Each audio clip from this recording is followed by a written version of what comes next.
I have a dream.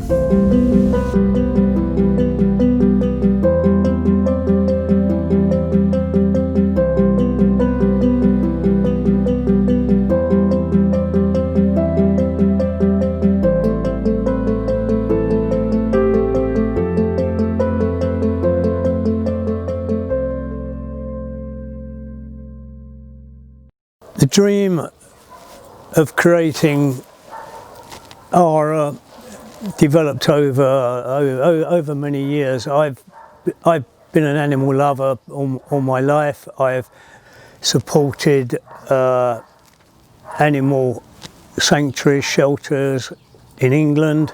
I moved to Portugal 25 years ago. 15 years ago I rescued a retriever from an animal shelter in the Algarve. That dog became my best friend. I woke up one morning and decided, why wait until I'm dead for this to happen? Let's do it tomorrow.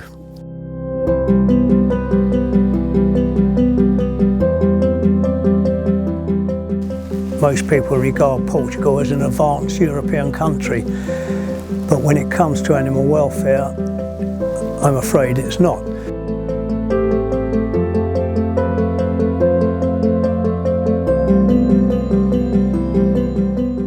So we found Cabanito, which is a beautiful place in a valley. Starting point was basically a forest, so we spent the first 6 months clearing. So we've built over the 18-month period insulated shelters, eco-friendly. Tivemos sempre cuidado em respeitar a natureza, não se mexer em árvores. Os canis foram todos feitos com caixas de ar com isolamentos térmicos, com telhas antifogo. If you go back 2 years, you wouldn't see stray dogs in the streets, because there was a simple reason, because up until that point, and this applies to most municipalities, they would collect healthy dogs and destroy them if they weren't collected within 7 days. A law was passed 2018, it became enacted. They had a 2-year lead-in period, that the responsibility is with each local council to provide shelter for abandoned animals. You would think good news, and perhaps one day it is good news. But I can tell you that the facilities and the funds available for this purpose would account for less than 2% of abandoned animals. Portanto, quando chega cá um animal novo, temos sempre um período de quarentena, cerca de 15 dias que nós damos para perceber se o animal tem algum tipo de problema ou doença. Obviamente, se for um animal que esteja muito debilitado e obviamente doente, é logo encaminhado para a clínica veterinária. Normalmente o que nós fazemos são as prevenções, vacinações, desparasitação, os microchips, prevenção das doenças mais comuns e as esterilizações e tratamos os animais quando eles estão doentes. Pronto, é muito comum, principalmente em doenças como a leishmania, um cão chegar a um estado muito mau e próximo de estar a morrer, mas isso para nós não é impeditivo de os resgatar e de tratar e tentarmos tudo que seja possível, com os tratamentos corretos e com, lá está, o amor e carinho, acabam por recuperar e têm depois uma vida normal.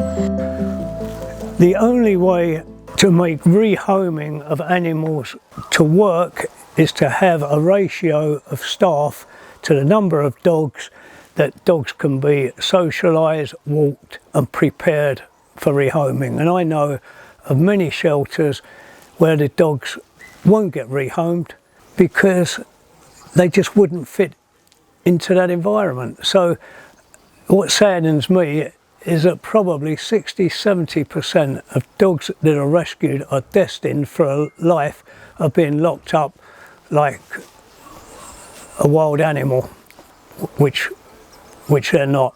Cabanita, fantastic place where we operate a universal platform workaways, and I suppose it's to our advantage that we're in the Algarve and it's a popular spot. So we provide accommodation for up to 20 workaway volunteers.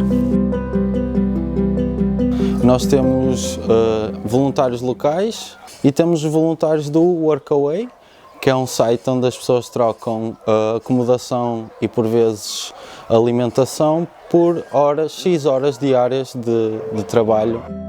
Meu nome é Priscila, eu tenho 25 anos, eu sou brasileira. I'm Tim, I'm 39 years old. I'm from Wales originally. We actually found it on Instagram because we have been volunteering in a shelter in Setúbal before, and we've been looking for different shelters in Portugal to help out, to volunteer at different places, and we just really love this place, the appearance, and that's why we came.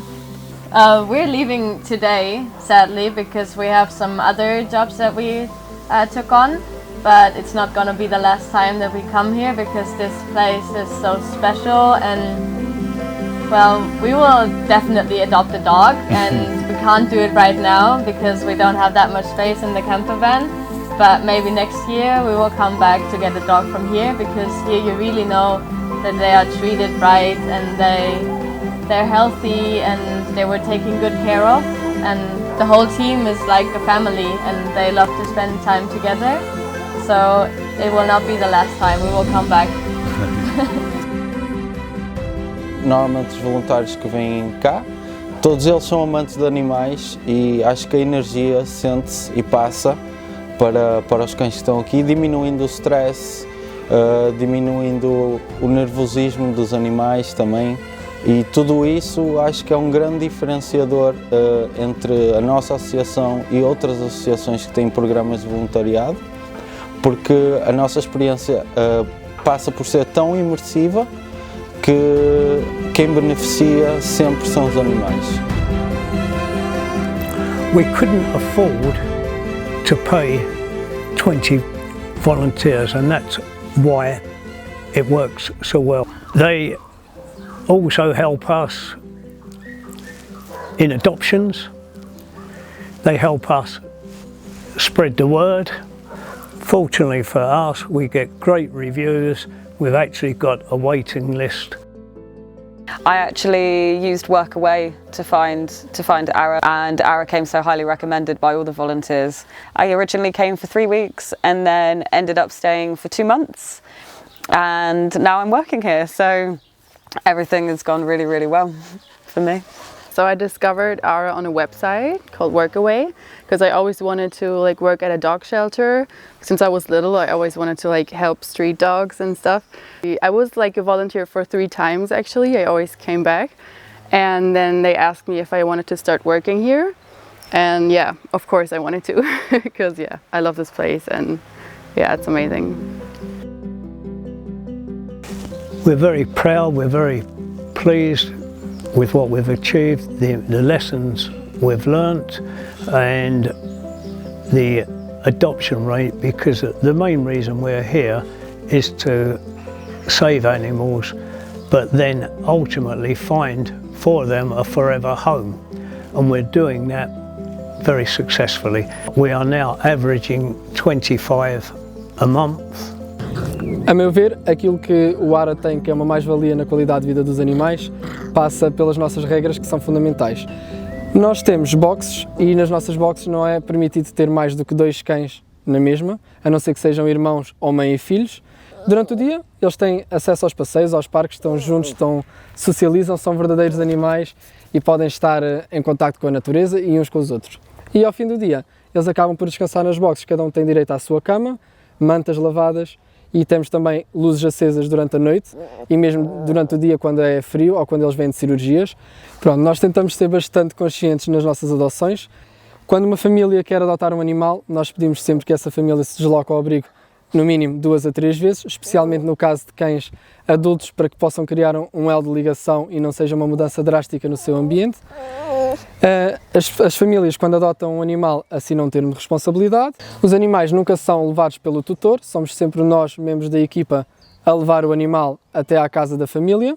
Nós o que vamos avaliar é se, de facto, o animal vai ter acesso ao interior, se já tem animais, se esses animais vão reagir bem com a presença do novo animal, se vão ser, de facto, membros da família. Para nós é importante ter um feedback constante dos animais que saem do abrigo. Uma coisa que nós mencionamos a todas as famílias que aqui passaram e adotaram um animal é que se algo mudar na sua vida ou algo correr não tão bem, nós aceitaremos sempre que eles venham de volta. Teremos sempre as portas abertas para eles, porque para nós eles não são números, eles são a nossa família e se passaram por aqui, deixaram a sua marca. Chegar ao ARA foi muito fácil. Sabíamos que queríamos adotar um cão, pesquisámos por abrigos no Algarve e viemos visitar. E quando percebemos que as condições aqui eram ótimas, decidimos que este era o sítio ideal, porque assim libertávamos o espaço para o próximo animal. Viemos conhecê-la e passeá-la algumas vezes, para que também ela se habituasse a nós, e depois foram entregar a Lexi lá a casa.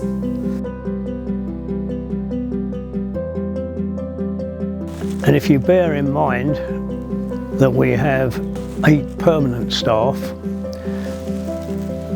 12 permanent volunteers, because they come for 2 or 3 weeks, so we always have volunteers. It takes a lot of money to run the place, and that's with 100 dogs. What would it cost to run 300 dogs?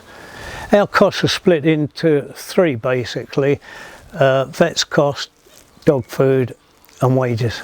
These places cost a lot to run, but there is significant money there. There can be monies there, even international money. I mean, when you look at, dare I say, the UK again, the charity monies that come into institutions, particularly like dogs' homes, is huge. Portugal is not a big charity-minded country. That's just a fact. It just doesn't have that kind of background. So raising funds and raising monies to run places like ARA and others is critical. Hi, welcome to WOOF. The charity shop is a fundamental way of ARA being able to get funds to support the ongoing costs. All of the items sold in the shop are donated by the general public. It's completely run by volunteers. They give up their precious time every week to support ARA. Without them, it would be impossible to keep the costs down and maximise the profits going into ARA. We'd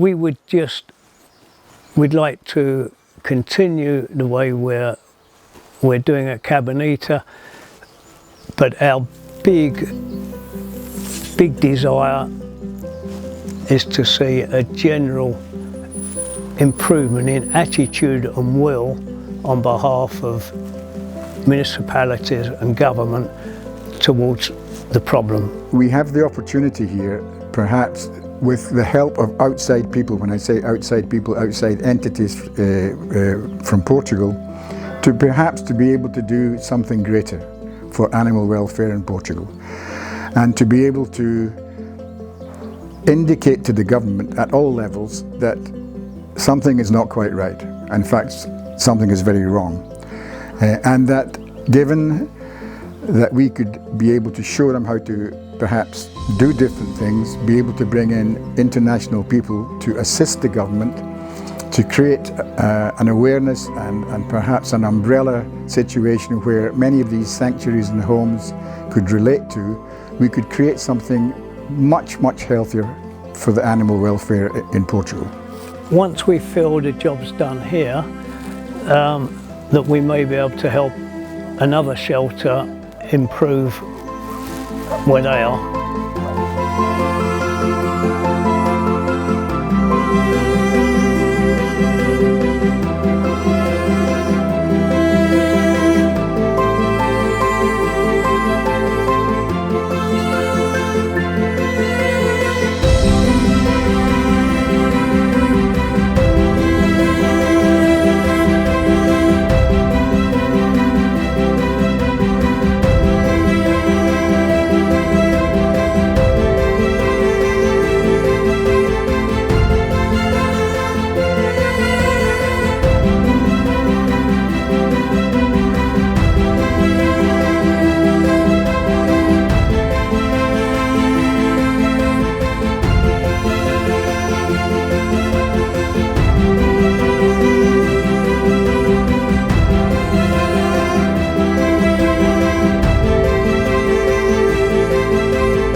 I have a dream.